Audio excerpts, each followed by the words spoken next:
Welcome to the Deep Dive, the show where we journey through mountains of information to unearth those gleaming nuggets of insight.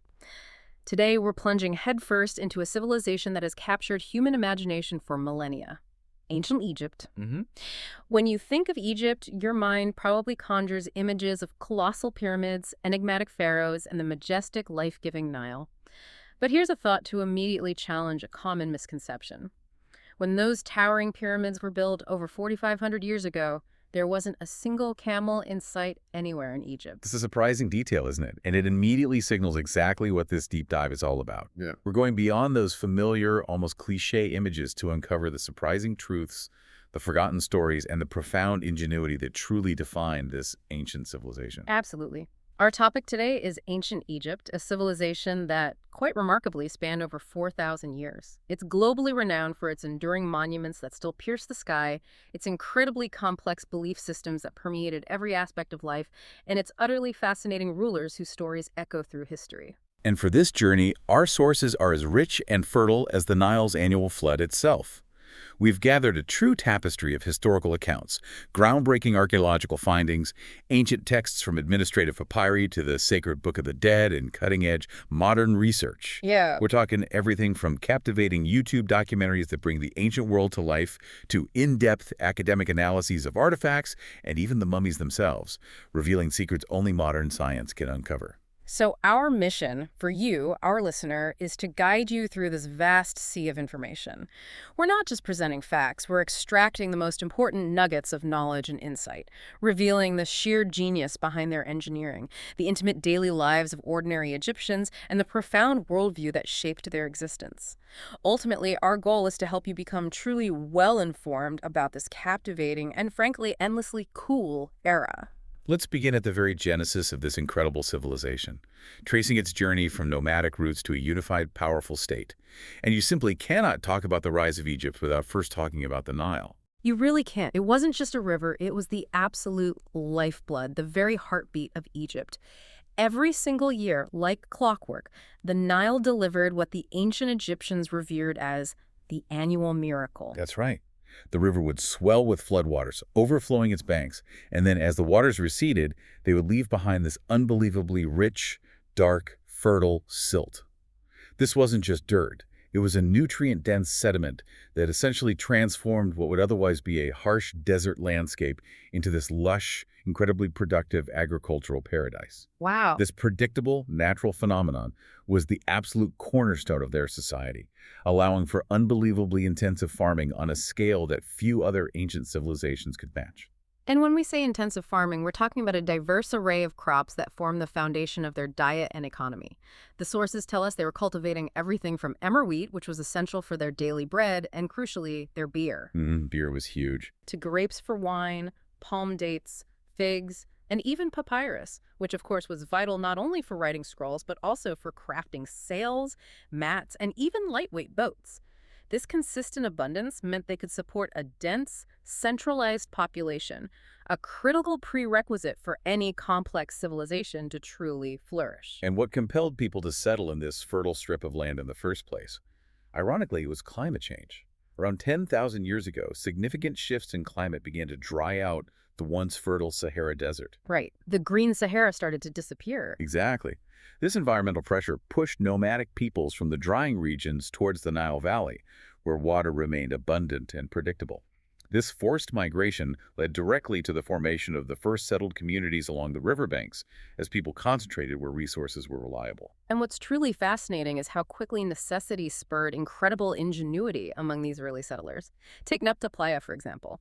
This is an archaeological site in the western desert dating back 7,000 years, where we find what's considered Egypt's oldest known astronomical calendar. Yeah, it's pretty mind-blowing. These early Egyptians, essentially their first weather forecasters, were driven by the critical need to predict the crucial midsummer rains that fed the Nile's flood.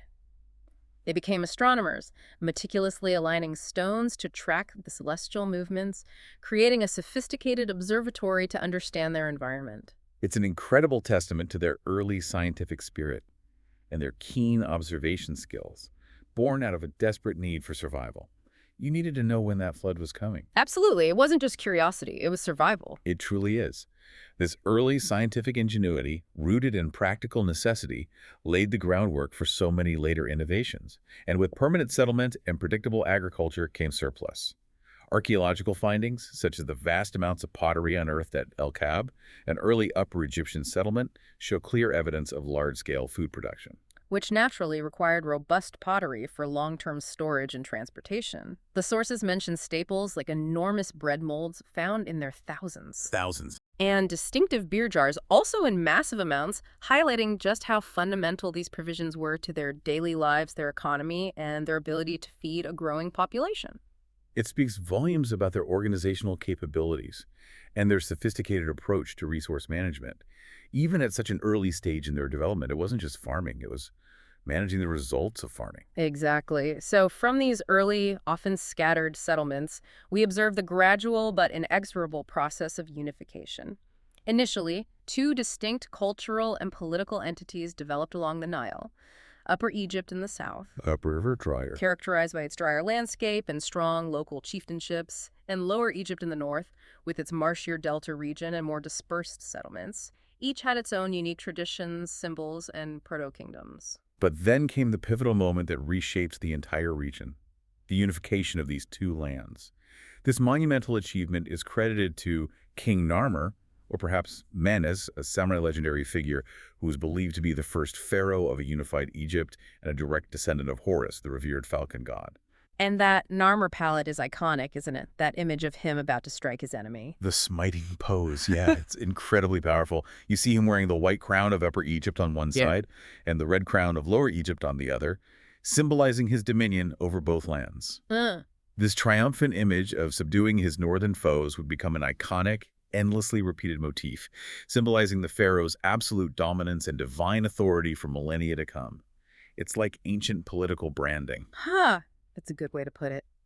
And beyond military conquest, Narmer's strategic acumen is profoundly evident in his choice of capital. He established Memphis, situated at the very apex of the Nile Delta, due to its truly prime geographical location. Right at the hinge point between Upper and Lower Egypt. Exactly. This strategic position allowed for unparalleled control over both north-south river trade and the production centers that supplied the nascent unified kingdom with goods, things like high-quality ceramic jars, fine linen clothes, and the vibrant dyes used for textiles, all of which were transported across the region via the Nile. Control the trade, control the kingdom. And what's often overlooked, but incredibly important in this narrative of unification, is the role of Neithotep. Her name, found in several significant early dynastic contexts, indicates she was potentially the first queen of Egypt, and some scholars even suggest, possibly the first female pharaoh holding immense power. Really? The first female pharaoh right at the beginning? It's a strong possibility based on the evidence. Her very presence underscores her importance as a co-founder and a critical figure in establishing the legitimacy and stability of the First Dynasty. It shows that even at the very dawn of this civilization, female power could be profound and foundational. It wasn't just Narmer. That's fascinating. It really shifts the perspective. Indeed. And the Egyptians' reverence for intellect and groundbreaking innovation also emerged very early, shaping their cultural values. This is best exemplified by the step pyramid at Saqqara, commissioned by King Djoser during the Third Dynasty and brilliantly designed by his vizier and architect Imhotep. Imhotep. Everyone knows that name, even if just from the movies, though the reality is much cooler. Much cooler, yes. The step pyramid stands not only as the world's oldest surviving monumental stone structure, but also as a testament to radical architectural advancement, transitioning from earlier flat-topped mastaba tombs to the iconic pyramid shape. It was a leap. That's a truly mind-boggling thought, isn't it? The very first monumental stone structure in the world, and we know the name of its architect. And what happened to Imhotep after his death? He wasn't just remembered, he was deified. Elevated to god status. Elevated to the status of a god of wisdom and medicine, even later associated with the Greek deity Asclepius. This profound reverence reflects just how highly the Egyptians valued intelligence, innovation, and practical achievement in shaping their world and their afterlife beliefs. Genius was rewarded. Absolutely. And while Djoser's reign during the Third Dynasty marked a period of immense prosperity and monumental construction, even earlier in the Second Dynasty, we find intriguing figures like King Peribsen. He's unique because, Unlike most pharaohs who align themselves politically and religiously with Horus, the falcon god of order and unification. The usual choice. Right.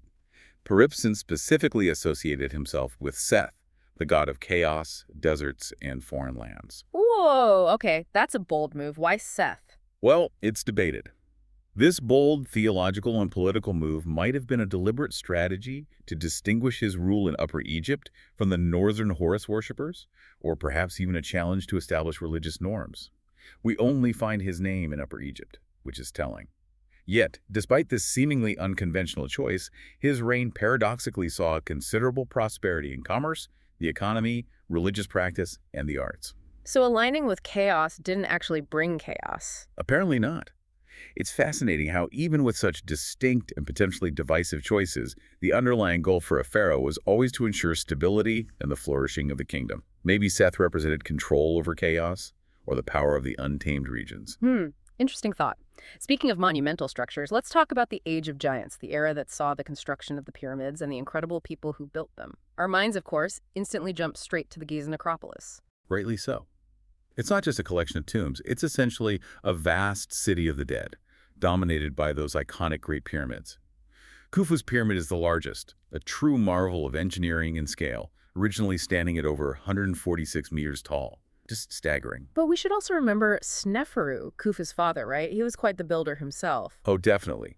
Sneferu built the Red Pyramid at Dashur, at 105 meters tall, and with a precisely calculated 43-degree inclination, it holds the distinction of being Egypt's first true pyramid, perfecting the smooth-sided form that Khufu would then monumentalize. He also built the bent pyramid, experimenting with the angles. So Sneferu sort of worked out the kinks for Khufu. You could say that.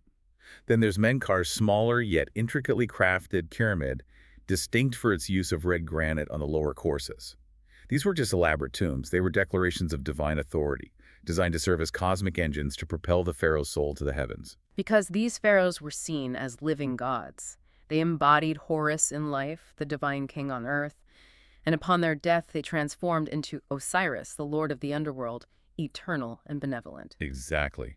This belief gave them unmatched power and authority, but also a heavy burden, as they were believed to be personally responsible for maintaining Ma'at, the cosmic order, truth, and justice across all of Egypt. If things went wrong, it reflected on the pharaoh. A heavy crown, indeed. And guarding this monumental complex is the enigmatic Sphinx of Giza. The Sphinx. With the body of a lion symbolizing immense strength and ferocity, and the face of a king, most likely Khafra, who built the second largest pyramid, it's a powerful symbol of divine protection and watchful power, facing east towards the rising sun. And it's carved from the bedrock, right? Not built block by block. That's the prevailing theory. What's also fascinating is that it's believed to have been carved directly from a massive limestone outcropping that was simply left behind in the quarry, a remarkable feat of utilizing the existing landscape. Waste not, want not, even on a colossal scale. And of course, the Sphinx has seen its share of damage and changing fortunes over the millennia. There's that unfortunate account from the 14th century, recorded by the Arab historian al-Makisi, of a Sufi fanatic named Muhammad Sa'im al-Dar hacking off its nose. Yeah, apparently fearing it was being worshipped as an idol. It really makes you wonder about the layers of history a single monument can hold, from its sacred origins to later acts of iconoclasm. And weathering, of course. Indeed. But perhaps the greatest, most enduring mystery surrounding the pyramids is their precise construction methods. Ancient historians, like the Greek Herodotus in the 5th century BCE and Diodorus Siculus in the 1st century BCE, both traveled to Egypt and recorded what they were told. What the priest told them, likely. Right, and they described the use of earth ramps to move blocks. Simple enough, maybe? Well, that's where the modern debates get really complex and fascinating, showing just how much we're still learning. There's the captivating, albeit controversial, geopolymer concrete hypothesis, championed by French materials scientist Joseph Davidovits. The concrete theory. Okay, explain that. He suggests that the pyramid blocks weren't carved whole out of quarries at all, but rather re-agglomerated limestone, essentially a very ancient form of concrete, where crushed limestone was mixed with a binding solution and poured into molds right there on site. So cast, not cut. Exactly. Michael Barham's 2006 study, which analyzed pyramid samples, even found unusual mineral compounds and microscopic air bubbles that don't typically occur in natural limestone, lending some intriguing support to the idea. But not everyone buys it. Not at all. It's crucial to acknowledge the strong rebuttal. For example, Depayan-Jana's 2007 paper countered that natural variations in limestone, depending on the specific quarry location and how the stone weathered over millennia, could easily produce similar anomalies. Geologists mostly remain skeptical. Okay, so the scientific consensus still largely leans towards the blocks being cut stone. Predominantly, yes. Which then brings us back to the monumental challenge of how those massive blocks were transported and lifted. Some of these things weigh tons. Right, and the sources give us some amazing historical insights and modern theories on that. We have depictions like the one from the tomb of Jehudi Hotep, showing 172 men pulling a colossal 60-ton statue on a wooden sledge. And crucially, someone pouring liquid in front. Water on sand dramatically reduces friction. Ah, clever. Calculations suggest that even a massive 16,300 kilogram block could theoretically be moved by around 45 workers. Some have proposed cradle-like machines that would allow blocks to be rolled rather than dragged. And modern experiments, like those by the Obayashi Corporation, have demonstrated that even 18 men, using simple ropes, could drag a 2.5-ton block up a ramp at a decent speed. It's feasible, just incredibly labor-intensive. But the ramp controversies persist for the Great Pyramid. While archaeological findings do show small ramps and inclined causeways at other pyramid sites, these would have been utterly insufficient for constructing the entirety of the truly massive Great Pyramid. Right. A single straight ramp would have to be over a mile long to reach the top at a manageable incline. Impractical. And the idea of a single spiraling ramp winding around the pyramid, while conceptually appealing, faces enormous practical challenges. Like what? Think about trying to build a perfectly symmetrical, massive structure like the Great Pyramid with a ramp constantly winding around its exterior. Your builders on the lower sections would have their view of the upper sections and the overall geometry completely obstructed by the ramp itself. Ah, you couldn't check the angles properly. Exactly. It'd be like trying to sculpt a masterpiece while blindfolded to half your work, making precise alignment incredibly difficult. Plus, turning corners with massive blocks on a spiral ramp. Logistical nightmare. Okay, so maybe not a simple spiral ramp. Here's where it gets really interesting with recent discoveries, potentially shedding new light. In 2018, archaeologists at the Hatnub Quarry, an alabaster source from Khufu's time, Hatnub, yeah, important site. they announced the discovery of a 4,500-year-old ramp contraption. This sophisticated system featured a central ramp flanked by staircases with numerous post holes. Post holes. What for? It suggests that workers could have pulled heavy alabaster stones up the central ramp using ropes wrapped around these posts, creating a kind of pulley or leverage system to reduce the effort needed, like using capstans on a ship. Okay. So, mechanical assistance, even if simple. That makes sense. While this discovery relates to alabaster transport, not necessarily the main limestone blocks of the Great Pyramid, it profoundly highlights the advanced engineering and ingenious methods the Egyptians employed for moving incredibly heavy materials. They were problem solvers. It certainly adds another crucial piece to the puzzle, emphasizing their incredible problem-solving abilities. But perhaps the most significant debunking about the pyramid builders concerns who they actually were. It's a common misconception, perpetuated by Hollywood, that they were slaves. Yeah, forget Charlton Heston. The sources are very clear. They were emphatically not slaves, but citizens. This was a highly organized, free workforce. Estimates for the total number of workers on the Great Pyramid vary, from Kurt Mendelssohn's earlier suggestion of 50,000 to more recent scholarly estimates ranging from around 36,000 down to maybe 20,000 or 30,000 workers at any given time. Still a huge number. And what was their daily life like? How did this work? What's truly fascinating here is their daily life and the social contract at play. Approximately 5,000 of these workers were permanent, salaried employees, skilled craftsmen, overseers, and administrators, the core team. Okay. The vast majority, however, worked in shifts of 3 to 4 months, likely during the inundation season when farming wasn't possible. It was part of their civic obligations to the state, almost like a form of tax payment or corvée labor. So paying their dues through labor. Essentially, yes. And for their efforts, they received basic but substantial provisions, typically 10 loaves of bread and a generous jug of beer per day. Beer. There it is again. It was essentially their main drink, right? Pretty much. Safer than the water sometimes, and nutritious. It really makes you think about how different their everyday sustenance was compared to ours. And the sources even describe the remarkable discovery of a fully integrated, self-sufficient workers' city near Giza, supporting a community of over 8,000 people. This wasn't just a temporary camp. A whole town built just for the pyramid workers. Exactly. It was a thriving urban center. It had large-scale bakeries producing thousands of loaves daily, tool-making facilities, fish processing areas, administrative buildings, sleeping galleries, and even advanced medical care facilities. They found evidence of healed fractures, even amputations. Wow, so they were well looked after. Relatively speaking, yes. Their diet was incredibly substantial too, with archaeological evidence showing they consumed staggering amounts of cattle, sheep, and goats weekly, indicating a highly organized, state-supported system for feeding and housing this massive workforce. This was a well-supported, highly organized effort, akin to a modern national infrastructure project. These weren't downtrodden slaves. They were valued contributors to a national project. And the sheer scale of this organization is brought vividly to life by the Wadi el-Jurf papyri. This is a truly significant discovery of papyrus fragments from Khufu's time, unearthed in 2013 at a Red Sea port. They are literally like ancient Excel spreadsheets. Haha, pretty much. These fragments document the meticulous notes of an overseer named Narmer, detailing the daily activities of his team of about 40 men.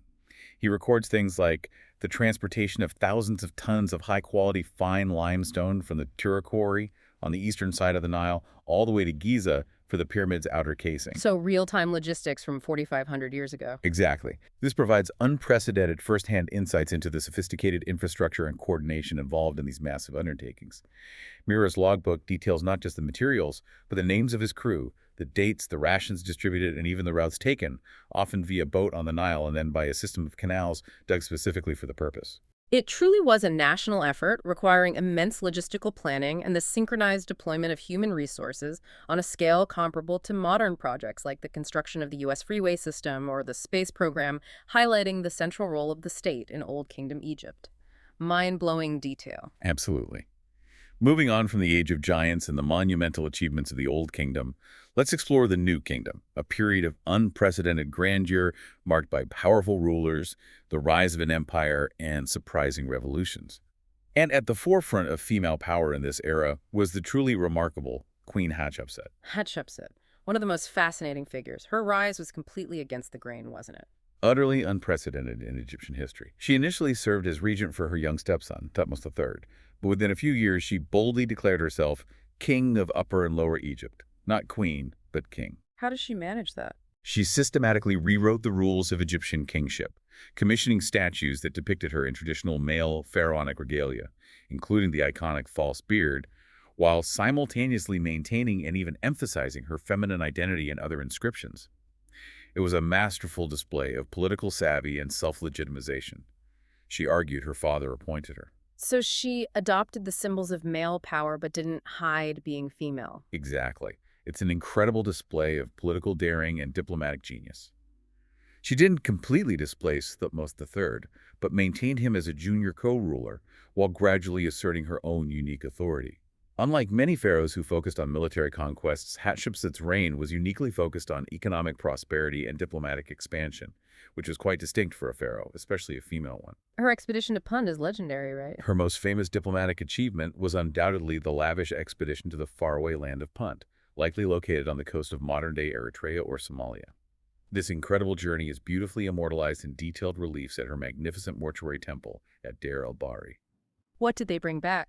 These carvings show ships laden with exotic goods, precious myrrh and frankincense trees, live trees, shimmering gold, gleaming ivory, even live baboons and leopards. It was a masterpiece of political theater, demonstrating Egypt's far-reaching economic power and her ability to acquire luxury goods and vital resources through trade without resorting to warfare. But despite the successful reign, things didn't end well for her legacy. No. Despite her remarkable and prosperous reign, her memory was systematically erased after her death, likely by her stepson Thutmose III, once he was in sole power. Her images were chiseled off monuments, her name replaced. Ouch! Why? Just resentment. Probably a combination of resentment, wanting to reclaim the traditional male line of succession, and ensuring his own son's path to the throne was clear. It's a stark reminder of the often brutal political machinations at play in ancient Egypt, where control of history was as important as control of the present. And Thutmose III himself became a formidable figure known to history as the warrior king, a stark contrast to Hatshepsut's more peaceful reign. Absolutely. Under Thutmose III, Egypt truly reached its greatest territorial expansion, stretching its empire across Syria, Palestine, and deep into Nubia in the south. He led numerous campaigns, something like 17 in 20 years. A relentless campaigner. Totally. His strategic military campaigns, particularly the Battle of Megiddo, which he won by famously taking a narrow, unexpected mountain pass, are still studied by military generals today for their brilliance and innovative tactics. This demonstrated his profound prowess as a military tactician and a shrewd statesman, solidifying Egypt's place as a dominant regional power. He really established Egypt as an empire. From the powerful warrior king to the audacious religious revolutionary, let's talk about Akhenaten's truly singular religious revolution, originally known as Amenhotep IV. He boldly changed his name to Akhenaten, meaning servant of the Aten, or maybe effective for the Aten, and launched a radical break from millennia of tradition, rejecting Egypt's entire traditional pantheon of gods, all of them. Except one, the Akhenaten. Exactly. He declared the Aten, the physical disk of the sun, as the sole true god, effectively making Egypt monotheistic, or perhaps henotheistic, for the first time in recorded history. He closed the temples of the traditional gods, particularly those dedicated to Amun, whose priesthood had become immensely powerful and wealthy in Thebes. That must have ruffled some feathers. Big time. He then moved the capital from Thebes to a completely new city, Akhetat, horizon of the Aten, now known as Amarna. This new capital was designed to embody his revolutionary theological vision, and he even ushered in a distinct, often surreal art style. The Amarna style, yeah. Very different. Very. It depicted pharaohs and the royal family with elongated faces, slender limbs, and potbellies, a stark departure from traditional Egyptian artistic conventions. More naturalistic in some ways, but also quite strange. But this radical shift came with major consequences that rippled through society, didn't it? Oh, absolutely. The powerful Amun priesthood was understandably furious, their immense wealth and influence stripped away. Foreign powers, observing the internal upheaval, sensed perceived weakness in Egypt's central authority, leading to increased unrest in the vassal states. We see this in the Amarna letters. And the ordinary people. The populace, deeply rooted in centuries of polytheistic worship and ritual, was clearly confused and unsettled by the sudden upheaval. Their local gods, their festivals, all disrupted. After his death, his name, along with that of his unique deity, was almost entirely erased from history, his monuments systematically dismantled as the traditional order was swiftly restored under Tutankhamun and his successors. So a failed revolution, ultimately. In the long run, yes. What's also fascinating are the nuances in his foreign policy, which have been widely debated. While some 19th and 20th century Egyptologists viewed him as a detached pacifist who neglected foreign affairs, allowing Egypt's empire to crumble. That was the old view, right? Yes. But evidence from the Amarna letters, a cache of diplomatic correspondence found at his new capital, reveals a more complex picture. These letters show that both Akhenaten and his father, Amenhotep III, regularly dispatched Egyptian and Nubian troops to vassal states in the Near East to put down rebellions and maintain control. So not quite a pacifist, then. Not entirely. It suggests a more active, though perhaps less overtly aggressive approach than simple neglect. The Year 12 reception, a significant but still unclear event during his reign, is particularly intriguing as it sparked theories, including the possibility of a devastating plague striking Egypt around that time, which could explain some of the perceived governmental inertia or shifts in policy. So still some mysteries there. And as with any great civilization, Egypt faced its share of existential challenges, demonstrating incredible resilience and an uncanny ability to rebound. A major period of upheaval was the Hyksos occupation. Yes.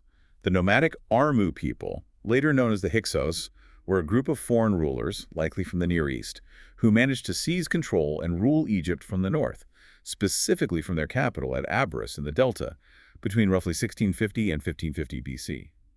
This is the Second Intermediate Period. How did they manage that? Was Egypt weak? Egypt was fragmented at the time. The Hyksos formed strategic alliances with the Nubians to the south, effectively trapping the native Egyptian rulers in Thebes between two foreign powers. However, it wasn't all negative.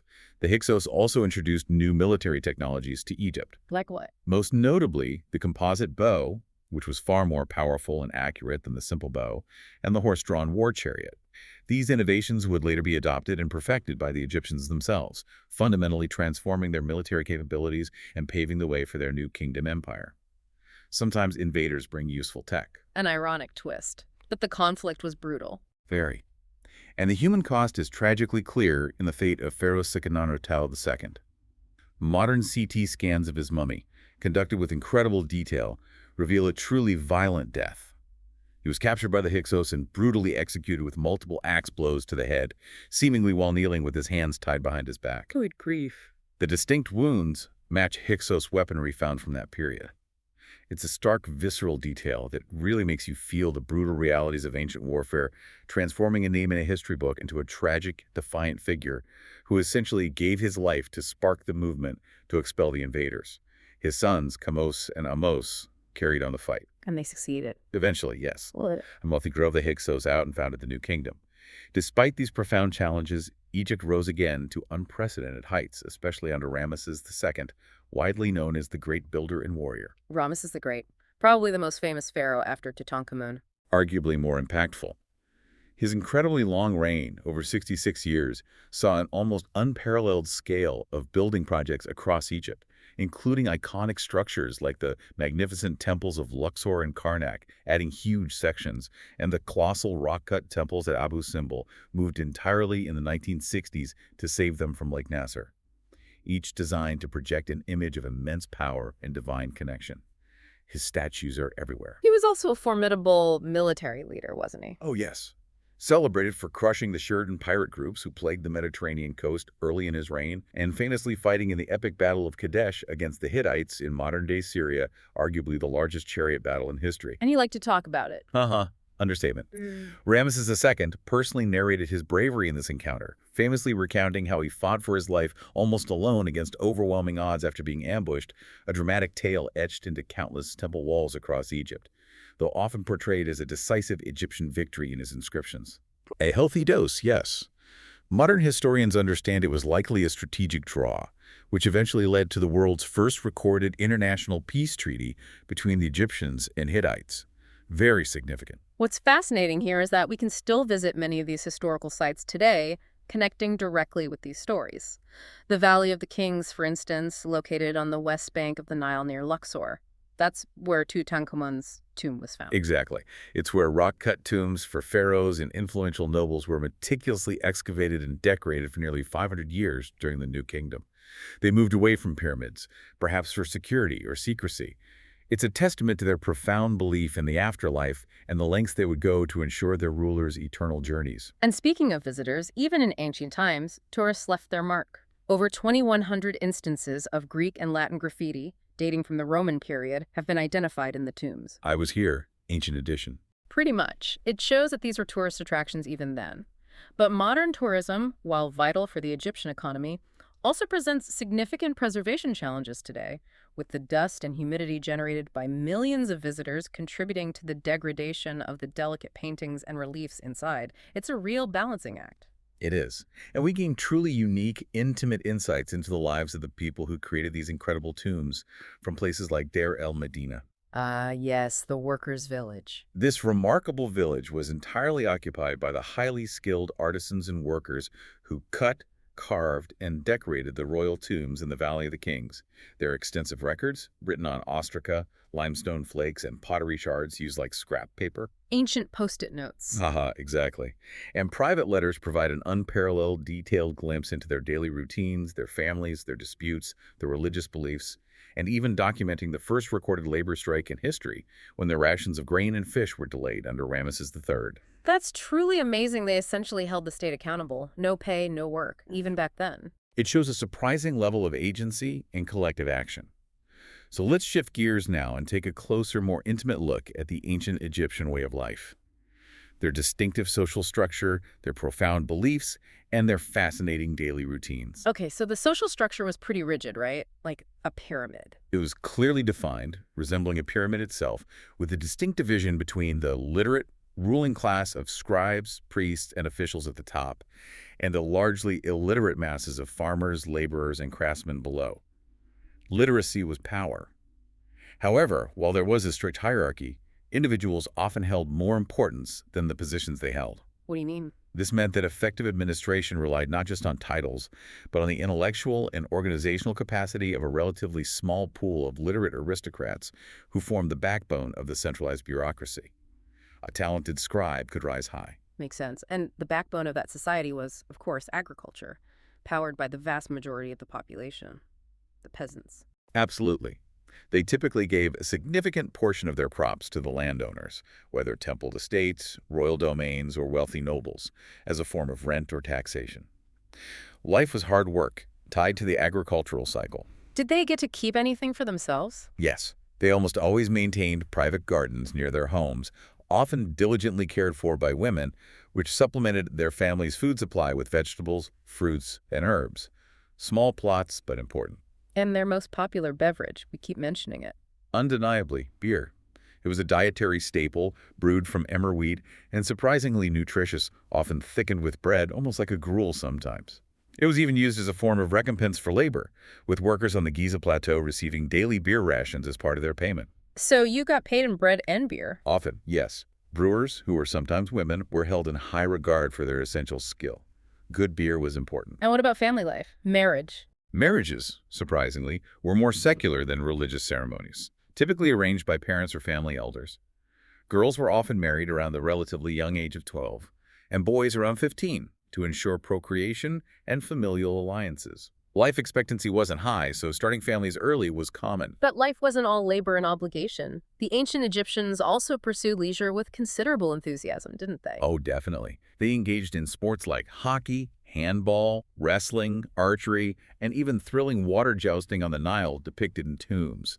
They also enjoyed various board games, the most famous being Senet, which was played by all social classes, and even depicted in tombs as a game played against fate in the afterlife. Senate. I think I've seen pictures of that. Looks complicated. It probably had fairly simple rules initially, but gained deeper symbolic meaning over time. And a fascinating aspect of their daily life that truly endures to this day is pigeon farming. Pigeon farming. Really? Yes.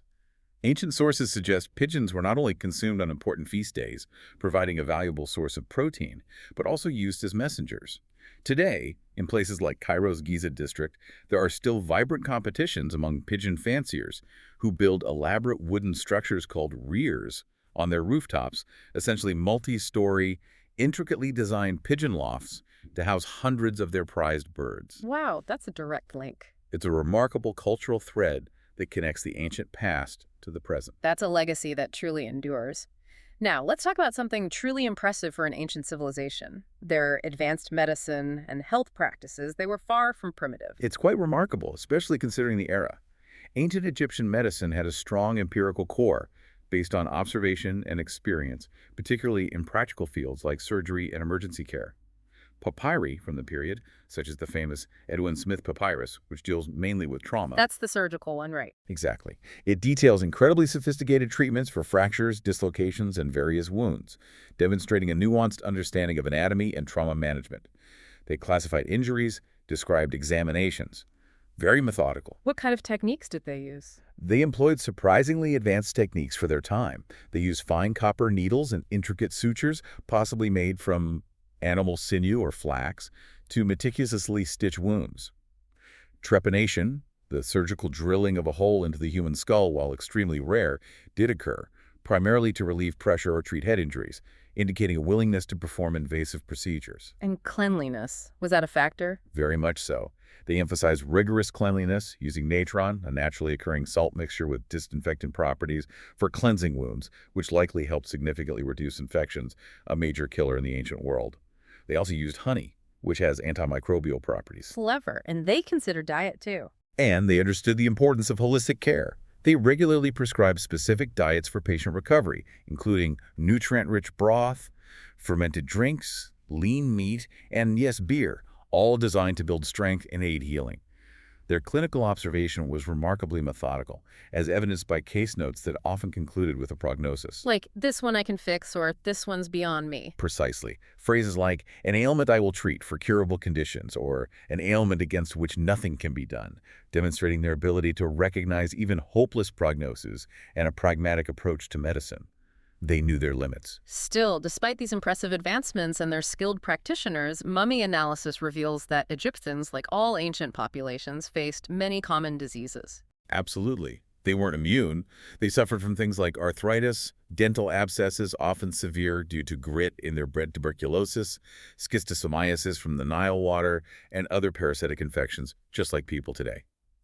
But their medical toolkit and techniques allowed them to effectively manage various conditions, many of which would not have been out of place in pre-modern medical settings thousands of years later, making them pioneers in the field. Perhaps the most defining aspect of ancient Egyptian culture, truly permeating every facet of their lives, was their profound and unwavering belief in the afterlife. Oh, completely central. Death was not seen as an end, a cessation of existence, but rather as a transformation, a new beginning leading to an everlasting existence in an idyllic paradise, where the deceased would enjoy themselves in the field of reeds, a fertile mirror image of their earthly home, but without the hardships. And this belief evolved. It wasn't always the same. It evolved significantly over time. Early royal tombs, for instance, particularly during the First Dynasty, contained disturbing evidence of human sacrifices, where servants and even animals were interred alongside the king, intended to accompany him into the afterlife. Retainer sacrifice, it's called. Grim. Very. But over time, this practice was replaced by symbolic figurines, known as ushapti, inscribed with spells to make them work for the deceased in the afterlife, and paintings depicting servants. The afterlife became more democratized, accessible to wider segments of society based on one's means rather than just royal decree. If you could afford mummification in a tomb, you had a shot. And the iconic practice of mummification itself originated quite accidentally, didn't it? That's right. Bodies buried directly in the dry, hot desert sand naturally desiccated and were remarkably preserved. The Egyptians observed this. By around 2600 BC, during the Old Kingdom, they began deliberately mummifying their dead, perfecting a complex 70-day process. What did that involve? Embalming workshops used a sophisticated range of substances, including natron to dry the body, juniper berries, cedar oil, Dead Sea bitumen, beeswax, pistachio resin, frankincense, and even damar, a resin from Southeast Asia, showcasing their extensive trade networks. The brain was usually removed through the nostrils with a hook, and internal organs, except the heart, considered the seat of intelligence and emotion, were extracted, embalmed, and stored in canopic jars, each protected by one of the four sons of Horus. And the sheer amount of linen used for wrapping, up to 4 kilometers of bandages, could be meticulously wound around a single mummy. It speaks to the scale of this sacred industry and the importance placed on preserving the physical form for the Ka, or Lysaurus, to recognize. Guiding the deceased through the perilous underworld was the Book of the Dead. Which wasn't really a single book. Correct. It wasn't a single standardized text, but a diverse collection of personalized religious and magical spells, prayers, and hymns, often accompanied by vignettes or illustrations, tailored for each individual and written on papyrus scrolls placed in the coffin. It was intended to provide safe passage, overcome obstacles, and ensure a glorious afterlife. And Chapter 125 is particularly famous, the negative confession. Yes, Chapter 125, with its famous negative confession, is particularly telling about Egyptian ethics and morality. Before the gods, during the weighing of the heart ceremony, the deceased would declare a list of 42 sins they had not committed. Like a checklist of good behavior. Exactly. Things like, I have not stolen, I have not killed, I have not caused pain, or I have not fouled the water. This reflects a deeply ingrained ethical code in life, guided by Ma'at, the central principle of cosmic order, truth, balance, justice, and reciprocity that governed every aspect of their world. From the behavior of the pharaoh to the annual flood of the Nile, you had to live right to make it through. Of course, the promise of a glorious afterlife, especially for the wealthy buried with treasures, also meant their elaborate tombs were irresistible targets for plunder. Tomb curses were a common feature. Death shall come on swift wings to him who disturbs the peace of the king. That kind of thing. Right. But did they actually work? Well, the reality was that tomb robberies were rampant. From ancient thieves exploiting freshly sealed tombs, sometimes even the workers who built them, to what's described as an astonishing official plundering during the economic and political turmoil of the late New Kingdom, particularly during the reign of Ramses XI. Official plundering? By whom? During this period of decline, the powerful priest-kings of Karnak, desperate for revenue and consolidating their own power in the south, viewed royal mummies and their treasures as mere sources of wealth rather than sacred relics. They would forcibly open older royal tombs, strip the mummies of their gold masks and valuable jewelry. Yes. And then, in a cynical act of arrow burial, they would rewrap and discard the stripped mummies, often relocating them into ill-fitting coffins or communal caches, like the famous Deir el-Bahri cache, where many royal mummies were found bundled together. So they basically robbed their own ancestors. Essentially, yes. We have records of this, detailing how mummies like Ramesses III and Amenhotep III were essentially recycled for their valuables.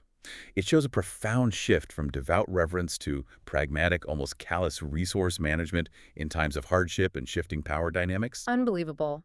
And central to all these beliefs and practices, connecting the divine to the everyday, was the priesthood. These weren't just isolated spiritual figures, they were deeply integrated into the fabric of Egyptian society. Far from it. Priests, or hemneger, literally meaning servants of the god, were attendants who performed daily rituals in temples to honor and nourish deities, maintaining the divine order, Mantet. But being a priest wasn't an exclusive, full-time, lifelong vocation for most. Oh, how did it work then? Individuals often served in rotations, perhaps 1 month in 4, as part of their civic duties or as a privilege of their social standing. This highlights how deeply priesthood was integrated into society, government, and the economy, rather than being a separate, sequestered class like in some other cultures. Many priests had other jobs and families. And temples weren't just spiritual centers, they were immensely powerful economic hubs. Huge economic engines. They functioned as vast estates, owning enormous tracts of land, managing workshops that produced goods for ritual and for sale, and employing thousands of people, farmers, craftsmen, scribes, administrators. And they helped the community, too. Yes, they also acted as a kind of social safety net, distributing essential food like beer and bread from their stores to the needy, especially during festivals, akin to ancient welfare programs. They truly were pillars of the community, profoundly influencing everything from spirituality to daily sustenance. Okay, finally, let's move to the twilight of ancient Egypt and its enduring, captivating legacy. The Greco-Roman era brought significant changes, notably with the rise of a new intellectual and commercial powerhouse, Alexandria.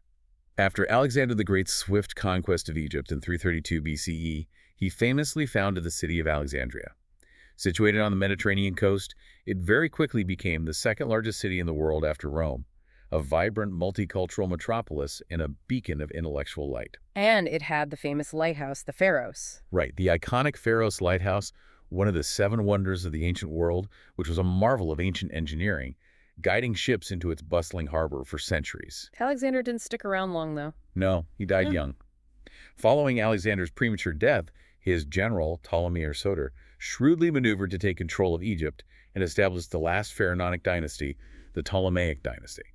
He cleverly legitimized his rule by hijacking Alexander's funeral procession and transferring Alexander's body to Alexandria, creating a powerful cult around the founder of their new capital. Smart political move.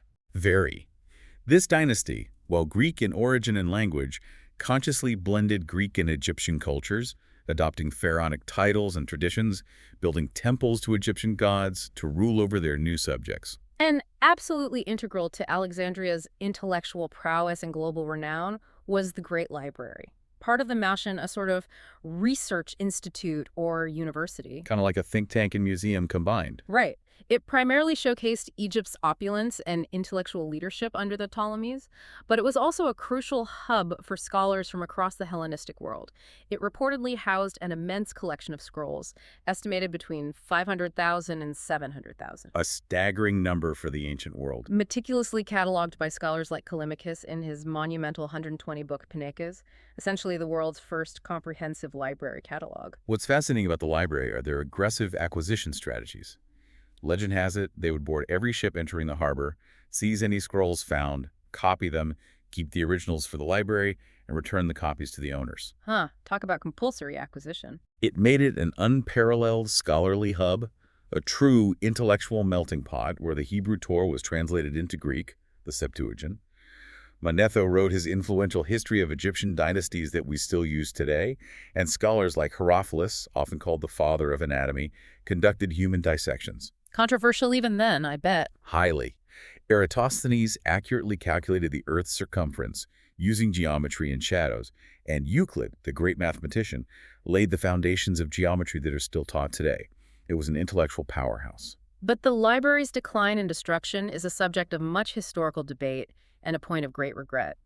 Plutarch and Seneca, later Roman writers, describe a devastating fire during Julius Caesar's civil war in 48 BCE. When Caesar was besieged in Alexandria? Right. They claim anywhere from 40,000 to 400,000 scrolls were destroyed. Yet Caesar's own accounts of the campaign curiously omit any mention of such a catastrophic event. It's a puzzle.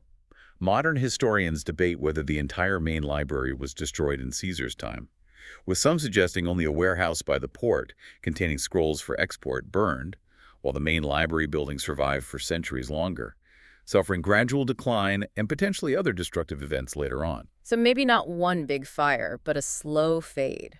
Possibly. Regardless, there's a broader, more gradual decline. As Greek scholarship shifted under Roman rule, leading to less original work, and as Roman imperial policy changed, the library's status diminished, with membership criteria shifting from scholarly achievements to governmental distinction, eventually leading to its slow dissolution over centuries, rather than a single dramatic blaze. A sad end, either way. And the later Ptolemaic rulers also faced significant internal challenges, contributing to their ultimate decline. Lots of infighting. Oh yes, constant family feuds, sibling rivalries, murders. For example, Ptolemy V, Philopator, though militarily victorious at the Battle of Raphi against the Seleucids early in his reign, was known for his personal weakness, characterized by excessive luxury, drunken indulgence, and the cruel executions of family members. His reign was marred by persistent rebellions from native Egyptians, particularly in the south, and intense family intrigues that consistently destabilized the kingdom. Not a recipe for stability. This brings us to Cleopatra VII, arguably the most famous and certainly the last pharaoh of Egypt. Cleopatra. She was a truly unique ruler, not just a seductive figure as Roman propaganda portrayed her, but fiercely intelligent and politically astute. She was the only one in her entire Ptolemaic dynasty to actually learn to speak Egyptian. Really? After 300 years? Yes. She spoke multiple languages, allowing her to communicate directly with her subjects and foreign envoys. She studied medicine, astronomy, politics, and philosophy, demonstrating remarkable intellectual prowess and a deep understanding of statecraft. She wrote books, apparently. And she was a master of strategic alliances, wielding her intellect and charisma as political tools. She famously smuggled herself to Julius Caesar in a carpet, a dramatic, calculated move. Bold. Forging a crucial political partnership that bore her a son, Caesarion, linking her dynasty to Rome's most powerful man. Later, after Caesar's assassination, she aligned with Mark Antony, bearing him 3 children and receiving significant territorial grants across the eastern Mediterranean from Rome, essentially rebuilding a Ptolemaic sphere of influence. But this alliance ultimately proved fatal. Onhavian, Caesar's adopted son and Antony's rival for control of Rome, skillfully used Roman propaganda to portray Cleopatra as a seductive Oriental temptress corrupting Antony, painting their relationship as a threat to Roman values and stability. Turning public opinion against them. Exactly. The decisive naval defeat at the Battle of Actium in 31 BCE, where Octavian's forces under Agrippa routed Antony and Cleopatra's less experienced fleet, led to their downfall.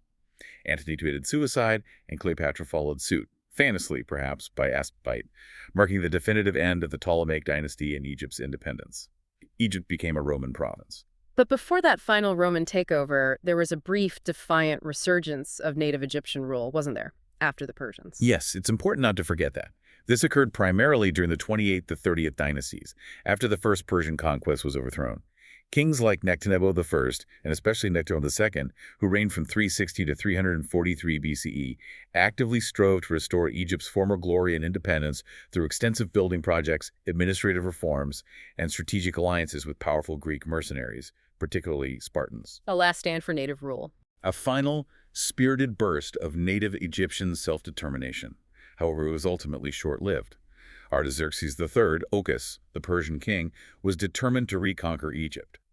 He launched an overwhelming invasion in 343 BCE, bringing vast land and naval forces against Nectanebo II. And Nectanebo couldn't hold them off. Despite Nectanebo II's spirited defense and some initial successes, the sheer size of the Persian army and betrayals by some of his Greek allies proved too much. The Persian army swept through Egypt, Memphis fell, and Nectanebo II fled south into Nubia, vanishing from history. This definitively marked the end of the line of native Egyptian kings and the beginning of centuries of foreign rule, Persian, then Greek, then Roman. And yet, ancient Egypt's legacy endures, captivating us to this very day, defying the passage of millennia. Modern efforts, like the ongoing construction, well, now opening, of the Grand Egyptian Museum, or GM, Right next to the pyramids. set to be the largest museum devoted to one civilization on the planet, are testament to this enduring fascination. You see it in powerful symbolic events, like Cairo's Grand Golden Parade for the meticulously choreographed transportation of royal mummies to the new National Museum of Egyptian Civilization a couple of years ago, watched by millions around the world. That was incredible to watch. Or the reopening of the Avenue of Sphinxes in Luxor, connecting Karnak and Luxor temples, signaling continuous archaeological discoveries and a profound national commitment to preserving this incredible heritage. The world's fascination with this ancient civilization remains as strong as ever, and new discoveries are still regularly being made, challenging our assumptions and deepening our understanding. It never gets old. And there you have it. We've journeyed through over 4,000 years of history, unpacking the complexities of ancient Egypt. We've seen its incredible resilience in the face of countless challenges, its boundless ingenuity that gave us some of the world's first monumental structures and advanced medical practices, and its profound influence on human history, from engineering to our understanding of the afterlife. From the annual miracle of the Nile that shaped their very worldview to the meticulous construction of the pyramids that required a national effort. From the dramatic reigns of powerful pharaohs like Hatshepsut and Akhenaten to the intricate daily lives of ordinary citizens and their deep beliefs in transformation after death, ancient Egypt truly built a civilization that continues to inspire awe, wonder, and endless fascination. So as we wrap up this deep dive, here's a thought for you to ponder. If the pyramids themselves were built not just of stone, but of ingenuity, collaboration, and a profound, enduring belief in the eternal, what structures are we in our own time building to stand the test of millennia, and what truths do they embody for the future?